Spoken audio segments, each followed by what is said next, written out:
National हायवेचे काम सुरू असताना प्रकाशा गावाचा पाणीपुरवठा बंद, खंडित.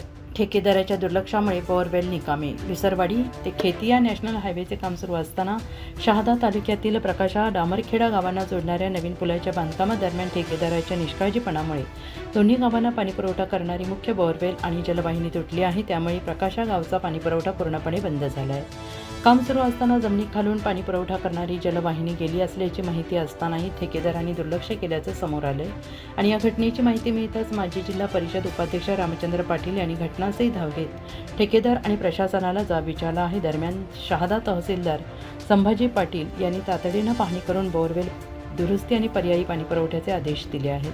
या घटनेमुळे संतप्त ग्रामस्थांनी आंदोलनाचा इशारा दिला असून पाणीपुरवठा लवकरात लवकर सुरळीत करण्याची मागणी केली जात आहे.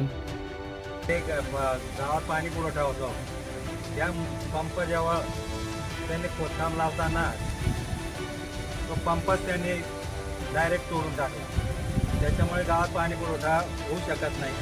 कारण 4-5 दिवसापासून पाणी पुरवठा गावातला इलेक्ट्रिक लाईन म्हणा किंवा काही कारणामुळे थोडंफार कमी जास्त होत होते.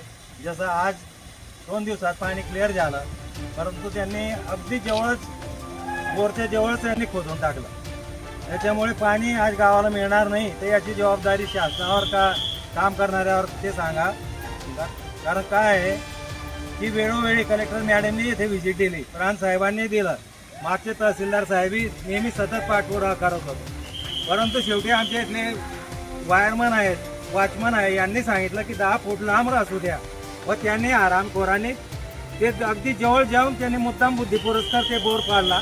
तर याची जबाबदारी त्यांनी घेतलं. ठीक आहे, 2 दिवसाचे पाणी सुरळीत झालं नाही तर गावाजवळ रस्ता रोको करण्यात येईल हे आपल्याला मी सांगू इच्छितो.